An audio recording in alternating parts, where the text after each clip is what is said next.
मोहल्ले की शादी में अमीर और गरीब सास बहू का पहनावा। सुबह का समय होता है। मोहल्ले की गली में दो घर आमने सामने होते हैं। एक बड़ा पेंट किया हुआ चमकदार मकान जिसके बाहर बड़ी कार खड़ी होती है। दूसरा छोटा उखड़े हुए पेंट के साथ किराए का गरीब सा घर जिसके बाहर साइकिल और एक टूटी कुर्सी रखी होती है। अरे ये सामने वाले तो बस किराएदार हैं, 2 दिन के मेहमान हैं मोहल्ले में। इनके कपड़ों का हाल देखो, लगता ही नहीं कि इंसान है। अरे बहन जी, भगवान सबको खुश रखे, हमें क्या, हम तो जैसे तैसे अपना गुजारा कर ही लेते हैं। हाँ, लेकिन थोड़ा तो ध्यान रखना चाहिए ना, मोहल्ले का नाम खराब होता है ऐसे लोगों से। बाकी औरतें हाँ हाँ में सिर हिलाती हैं। गरीब सास चुप हो जाती है, उसका चेहरा उतर जाता है, लेकिन वो कुछ नहीं कहती। क्या करूं, किराए के घर में रहते हैं, अगर कुछ बोल दिया तो कल को निकाल देंगे मोहल्ले से, बस शांति से रहो। वो अंदर चली जाती है। कुछ दिनों बाद गरीब सास खांसते खांसते बिस्तर पर लेटी होती है। चेहरा पीला और हालत बहुत कमजोर होती है। बेटा राघव और ससुर पास बैठे होते हैं। बेटा, अब तेरी माँ की तबीयत दिन ब दिन खराब होती जा रही है। तू अब बड़ा हो गया है, घर की जिम्मेदारी भी तुझे उठानी होगी। जी पिताजी, मैं समझ गया। अब मैं माँ का भी ख्याल रखूंगा और घर का भी। और सुन, अब तेरी शादी की भी उम्र हो गई है बेटा। कोई अच्छी सादी सिंपल लड़की देखकर शादी कर लेते हैं, घर में भी एक और हाथ बढ़ जाएगा। इसी तरह कुछ दिनों बाद मोहन अपनी पत्नी की जिम्मेदारी आधी करने के लिए एक अपने जैसे ही गरीब घर की लड़की का रिश्ता तय कर लेता है। और कुछ दिन बाद मंदिर में एक साधारण शादी हो रही होती है। छोटा सा मंडप होता है और कुछ घर के लोग ढोल नगाड़ों के साथ दुल्हन का स्वागत होता है। दुल्हन सिंपल साड़ी, थोड़ा सा मेकअप और शादी के जोड़े में होती है, लाल चुन्नी के साथ। थोड़ी देर बाद मोहल्ले की ही कुछ पड़ोसन भी आ जाती हैं। अरे वाह, राघव की शादी हो गई, बहू तो बड़ी सीधी सादी लग रही है। हाँ बहन, देखो ना ज्वेलरी ना मेकअप, बस सादी सी साड़ी। इतने में सामने से अमीर सास अपने बेटे और बेटी के साथ आती हैं। सजी धजी भरी साड़ी में होती हैं। अरे राघव की माँ, ये क्या, बहू लाए भी तो ऐसी सादी सुहागन। देखो इसके कपड़े, इसकी साड़ी तो हमारी नौकरानी की भी सच्ची होगी। बाकी औरतें जोर से हंसती हैं। गरीब सास चुप खड़ी रहती है, सिर झुका लेती है। जब मैं अपने बेटे की शादी कराऊंगी ना, पूरे मोहल्ले में शोर मच जाएगा। बड़े बड़े होटल में बारात जाएगी और मेरी बहू होगी एकदम मेरी तरह मॉडर्न, ब्रांडेड ड्रेस, ज्वेलरी, सब कुछ। सामने की औरतें वाह वाह करती हैं। गरीब सास उदासी से कहती है, भगवान सबका भला करे बहन जी, हमें तो बस घर में सुख शांति चाहिए। अमीर सास मुंह फेर कर चली जाती है और औरतें भी उनके पीछे चली जाती हैं। कमला मुस्कुराकर अपनी बहू का गृह प्रवेश करती है। अगले दिन मोहल्ले की गली में 4-5 औरतें अपने अपने घरों के बाहर खड़ी होती हैं। किशोरी देवी अपनी चमकदार साड़ी में खड़ी होती है और कमला देवी अपनी साधारण सूती साड़ी में खड़ी होती है। अरे किशोरी, अब तू कब करवा रही है अपने बेटे की शादी? कमला तो अपनी बहू भी ले आई, अब तो तेरी बारी है ना। हाँ बहन जी, मेरी तो हो गई सादी सी शादी, अब किशोरी की बहू तो यकीनन बहुत स्टाइलिश होगी। अरे भाई, जब कोई अच्छी लड़की मिलेगी तभी तो कराऊंगी शादी। अपने स्टैंडर्ड की लड़की से ही शादी कराऊंगी बेटे की। कोई भी ऐरी गैरी नहीं चलेगी हमारे घर में। अरे जल्दी कर लो किशोरी, अब तुम्हारे बेटे की भी उम्र निकल रही है, कहीं मॉडर्न लड़की के चक्कर में बुढ़ा ना हो जाए। हाँ हाँ, देख तो रही हूँ, पर हमारे घर में हर किसी को लाना मुमकिन नहीं, स्टैंडर्ड बनाए रखना पड़ता है। हाँ भाई, ये तो हर चीज अपने स्टैंडर्ड के हिसाब से करती हैं, चाहे रिश्ते हो या बात करने का अंदाज। बाकी औरतें हल्की हंसी दबाते हुए मुस्कुराती हैं। अगली सुबह किशोरी देवी अपने आलीशान घर के बाहर बगीचे में पौधों में पानी दे रही होती है। अचानक दूर से शोर सुनाई देता है। मोहल्ले की औरतें गली के कोने पर इकट्ठा हो रही होती हैं। अरे देखो देखो, किशोरी का बेटा गाड़ी से आ रहा है, साथ में कोई लड़की भी है। अरे बहनों, गले में तो वरमाला भी है, ये तो लगता है शादी करके आया है। किशोरी देवी पाइप नीचे रख देती है। अरे ऐसा भी क्या हो गया मोहल्ले में जो सब लोग हल्ला मचा रहे हैं?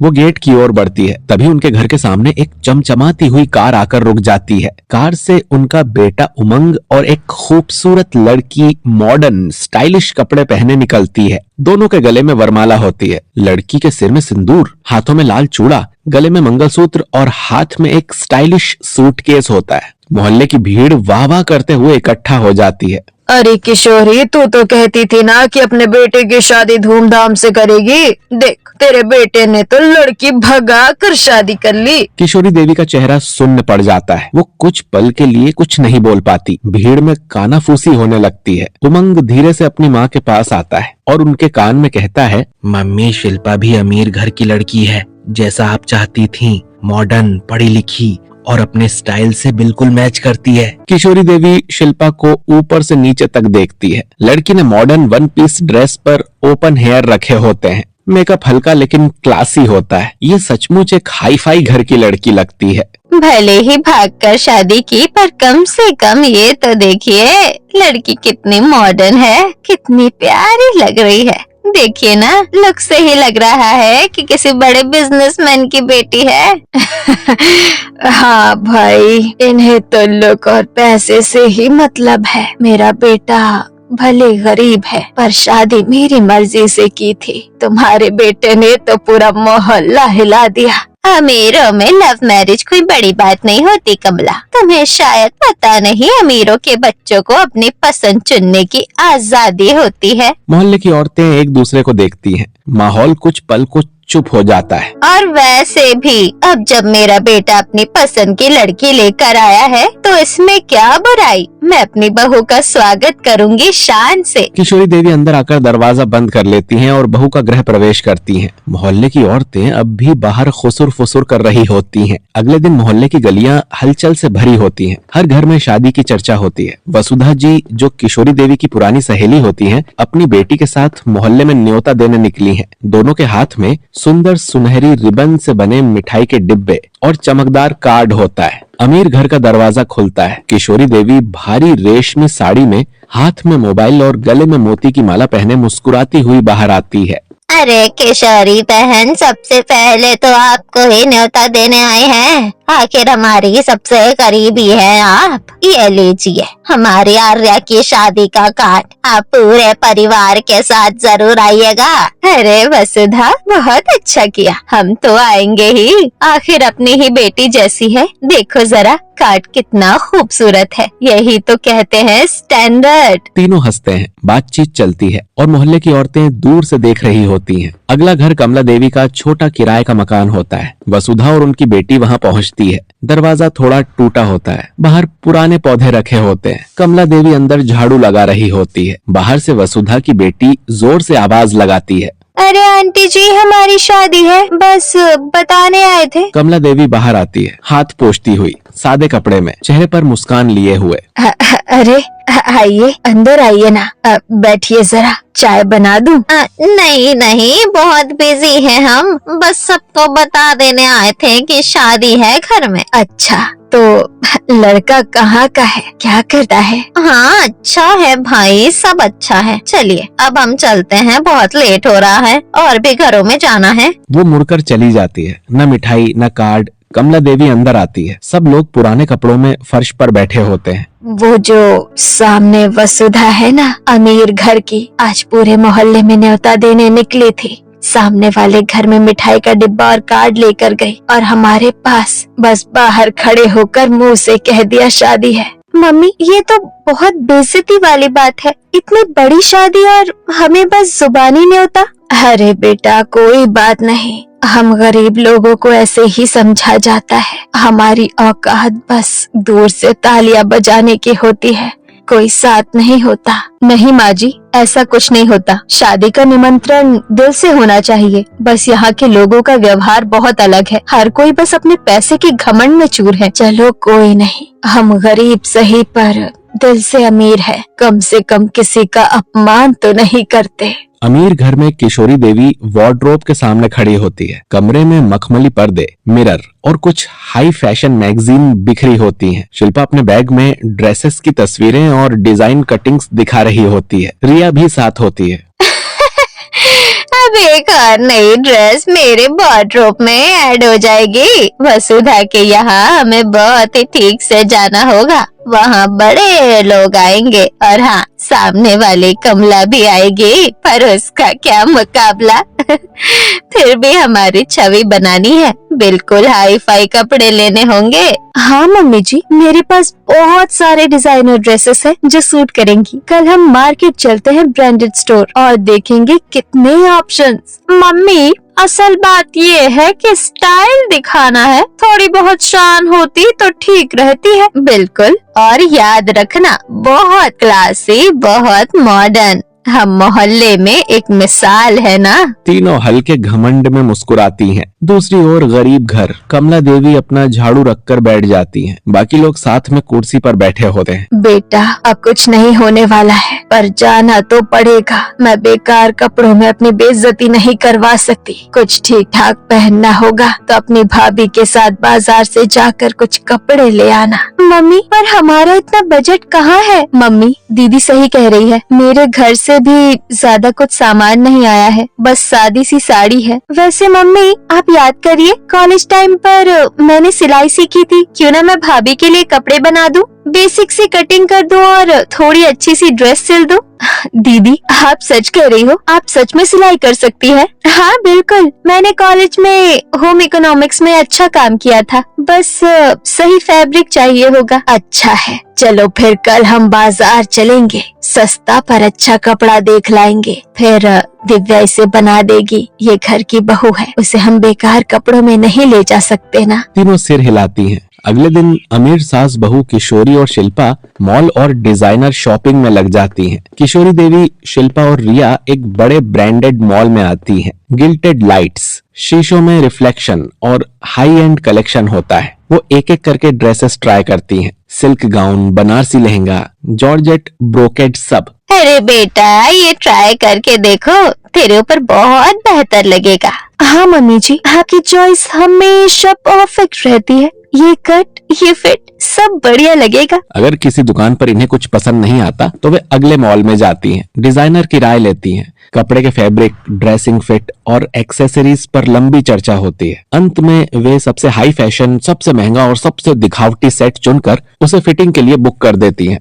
सिले हुए फिनिश, मिरीडियन हाथ की कढ़ाई और चमकदार ऑर्नामेंट्स के साथ ड्रेस फाइनल हो जाती है। दूसरी ओर कमला देवी, विद्या और दिव्या सस्ते बाजार में जाती हैं और ड्रेस बनाने के लिए सामान लेती हैं। रेशमी मिक्स, लटिका हुआ गोमती कट, हल्का जॉर्जेट दुपट्टा और दाग रोधी कपड़ा। दिव्या दुकानदार से फैब्रिक छांटती है। भरपूर फ्लेयर के लिए 3.5 मीटर स्कर्ट फैब्रिक, चोली के लिए 1 मीटर, दुपट्टे के लिए 2 मीटर हल्का शिफॉन, धागे, जिप, हुक, आइज, बटन, गोटा पट्टी और कुछ सिंक पैटर्न के लिए छोटे छोटे चमकदार काम के लिए सीक्वेंस लेती हैं। सस्ता पर टिकाऊ चाहिए, इतना ही काफी होगा।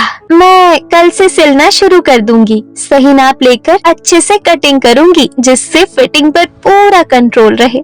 मैं तो बेसब्री से नई ड्रेस देखना चाहती हूँ। अगले दिन से नंद दिव्या सिलना शुरू करती है। पहले वो नाप लेती है। भाभी का कमर, हिप, कट लेंथ, बस्ट, कंधा चौड़ाई, स्कर्ट की लंबाई और पटी यानी वेस्ट बैंड की ऊंचाई। पेपर पर पैटर्न बनाती है। स्कर्ट के लिए फ्लेयर के हिसाब से गोद का पैटर्न ड्रॉ करती है। चोली के लिए बस्ट डार्ट, शोल्डर और बैक लाइन बनाती है। कपड़ा सेट करना और कटाई, फैब्रिक को समतल करके पैटर्न रखकर सुई डॉट से मार्क कर कट करना। कटित हिस्सों पर 1 इंच की सिलाई मार्जिन छोड़ देती है। फिर ड्रेस सिलती है। लॉक स्टिच मशीन का इस्तेमाल करती है। स्कर्ट के पैनल जोड़ना, साइड सीवन, बस्ट डॉट्स और फिर चोली की फिटिंग करती है। फिर लाइनिंग और हेमिंग करती है। भारी कपड़ों के लिए अंदर लाइनिंग लगाना ताकि लहंगा भारी दिखे। नीचे से सुंदर हेमिंग कर साफ फिनिश देती है। कमर बैंड और जिप हुक लगाती है। कमर बैंड के लिए इंटरफेसिंग लगाकर स्टिच करती है और फिर रिवर्स फिट के लिए जिप हुक लगाती है। हैंड फिनिशिंग और एम्बेलिशमेंट गोटा पट्टी सिल देती है। छोटी छोटी सीक्वेंस या दाने हाथ से लगाती। दुपट्टे के किनारों पर छोटा फेल कोस बनाती। फिटिंग और कट फिक्स पहली बार फिटिंग पर चोली और कमर पर चेक करती है। फिर एंड में स्टिच कर देती है। प्रेसिंग और पैकेजिंग अच्छे प्रेस से कपड़े को आयरन करके अच्छा लुक देती है। है। नंद जैसे जैसे काम कर रही होती है, विद्या पास बैठकर कपड़े के किनारे पर गोटा लगाने का काम सीख रही होती है। दिव्या छोटे छोटे सीक्वेंस और धागे जमा कर मदद कर रही होती है। मैं कल सुबह तक सिलाई पूरी कर दूंगी। पहले बेस कट तैयार कर लेंगे, फिर चोली फिट करके और रात को हाथ से थ्रेडिंग कर लेंगे। अगले दिन मोहल्ले की कुछ औरतें खड़ी होती हैं और साथ किशोरी देवी और कमला देवी खड़ी होती है। अरे किशोरी जी, कैसी चल रही है शादी की तैयारी? बड़े मॉल, बड़े डिजाइनर सब आएंगे क्या? बिल्कुल, बड़े डिजाइनर से कपड़े चुन रही हूँ, सबसे बेस्ट चाहिए। और आप वही पुराने कपड़े पहन कर जाओगी क्या? इनका तो सबको पता है, वही पुराने फटे हुए कपड़े पहन कर जाएंगी और बेइज्जती कराएंगी जैसे हर बार करती आई हैं। इस बार उनकी बहू भी शामिल होगी। बड़ी बुरी बात है। सारी औरतें जोर जोर से हंस पड़ती हैं। दिव्या गेट पर खड़ी ये सब सुन लेती है और उसे बहुत गुस्सा आ जाता है। दिव्या घर में भागकर चली जाती है। कमला भी बिना कुछ जवाब दिए चुपचाप अंदर आ जाती है। मम्मी, मैंने सोच लिया है, जैसे भाभी के लिए ड्रेस मैंने बनाई है, वैसे ही मैं आपके लिए भी एक ऐसी सुंदर ड्रेस बनाऊंगी कि वो लोग देखते रह जाएंगे, उनका मुंह बंद हो जाएगा। नहीं बेटा, कोई बात नहीं, तू अपनी बना ले और बाकी सबकी बना दे। मैं तो जैसी हूँ वैसी ही चली जाऊंगी। नहीं मम्मी, ये बेइज्जती का बदला हमें दिखाना होगा। मैं ऐसी ड्रेस बनाऊंगी आपकी और भाभी की कि वो लोग अनचाहे शब्दों के लिए शर्मिंदा हो जाए। हाँ मम्मी जी, दीदी सही कह रही है, उन्हें बोलकर नहीं करके दिखाना होगा। ठीक है बेटा, अगर तुम कहती हो तो चलो, हम दिखा देंगे कि असली शान कपड़े से नहीं आत्मसम्मान से आती है। कल से हम और मेहनत करेंगे और ऐसी ड्रेस बनाएंगे कि सारा मोहल्ला देखता रह जाएगा। दिव्या अपनी मम्मी की भी उसी तरह से एक अच्छी ड्रेस तैयार कर देती है और बाकी सब लोगों की भी। शादी का पहला फंक्शन आ जाता है। अमीर परिवार का बड़ा सा लॉन, सजावट पीले फूलों से होती है। गरीब परिवार सिंपल सूती पीले और हल्के हरे रंग के कपड़े में होता है। बालों में गजरा, चेहरों पर मुस्कान और लड़के भी सिंपल कुर्ते में होते हैं। दूसरी तरफ अमीर परिवार डिजाइनर पीले अनारकली सूट, कानों में बड़े झुमके, हील्स और हल्का मेकअप। सास भी हैवी साड़ी में होती है। लड़के भी महंगे कुर्ते में होते हैं। औरतों की भीड़ किशोरी के आसपास होती है। हमारे यहाँ सब कुछ हाई क्लास तरीके से होता है, छोटी मोटी हल्दी नहीं, पूरे स्टाइल से। वाह किशोरी जी, आपकी बहू शिल्पा तो सोने की तरह चमक रही है। बेचारी, इनके पास तो पहनने को भी ठीक कपड़े नहीं है। दूसरे दिन अमीर घर की छत पर रोशनी और हरे पर्दों की सजावट होती है। मेहंदी का फंक्शन होता है। गरीब सास कमला देवी हल्का हरा कॉटन साड़ी पहने खड़ी होती है, जिस पर मामूली काम होता है। गरीब बहू विद्या हल्की हरी साड़ी में होती है और चेहरे पर आत्मविश्वास और सादगी की चमक होती है। अमीर सास किशोरी देवी चमकदार मिंट ग्रीन साड़ी में होती है और अमीर बहू शिल्पा डार्क ग्रीन और फ्लोरल ड्रेस में होती है। हॉट फैशन स्टाइल होता है। भारी गहने और ब्रांडेड पर्स होता है। जब शिल्पा और किशोरी एंट्री करती हैं तो भीड़ तारीफ करने लगती है। वाह, क्या क्लास है दोनों में, बिल्कुल फैशन शो जैसा लग रहा है। लेकिन कुछ औरतें पीछे से फुसफुसाती हैं। इतना ओवर ड्रेस्ड कौन आता है मेहंदी में? अब तो ये मेहंदी नहीं, शादी बन गई है। कमला और विद्या एक कोने में बैठी मुस्कुरा रही होती हैं। माँ, कपड़ों से नहीं दिल से पहचान बनती है। कल उन्हें असली सौंदर्य का मतलब समझ आएगा। शादी का दिन आ जाता है। शादी का बड़ा रिजॉर्ट, फूलों की लाइट्स, म्यूजिक और मेहमानों की भीड़ होती है। सब लोग आ चुके होते हैं। अमीर सास और बहू की एंट्री होती है। शिल्पा गोल्डन और ब्लैक आउटफिट, पूरा भारी जुड़ाव लुक होता है। मेकअप के नाम पर बहुत पाउडर और काली आंखें दिखती हैं। किशोरी देवी ब्राइट पिंक मिनी ड्रेस, फूलों के फ्रिल से सजी होती है। मेकअप में अलग अलग रंग का आईलाइनर लगा होता है और हद से ज्यादा मेकअप होता है। बाकी परिवार वाले अच्छे कपड़े में होते हैं। जब वो आती है, कुछ लोग हंसते हुए कहते हैं, ये शादी में आई है या जोकर के रैंप वॉक में? इतना भारी लुक भी कोई पहनता है शादी में? अरे ये तो बिल्कुल जोकर जैसी लग रही है। शादी में ऐसी ड्रेस कौन पहनता है? ये क्या कर दिया तूने शिल्पा बहू? सब मजाक बना रहे हैं हमारा। फिर गरीब सास और बहू, उनके परिवार की एंट्री होती है। गरीब बहू विद्या गहरे लाल रंग का हैवी फिश कट लहंगा, सुनहरी कढ़ाई और साइड दुपट्टा लिए लंबी परांदे वाली स्टाइल चुटिया और सटल मेकअप के साथ आती है। ये वही ड्रेस है जो दिव्या ने अपने हाथों से सिलाई और सजाई होती है। गरीब सास कमला देवी हल्के हरे रंग की घेरेदार साड़ी, हाथ में कढ़ाई किया बॉर्डर और चमकता पल्लू पहने एंट्री लेती है। दिव्या ने इसे अपने बचे हुए सामान से बनाया था। बाकी परिवार भी सुंदर लगता है। जब वो एंट्री करती है तो लोग बोल उठते हैं, अरे ये तो किसी डिजाइनर से कम नहीं लग रही। कौन कहेगा ये गरीब घर की सास बहू है।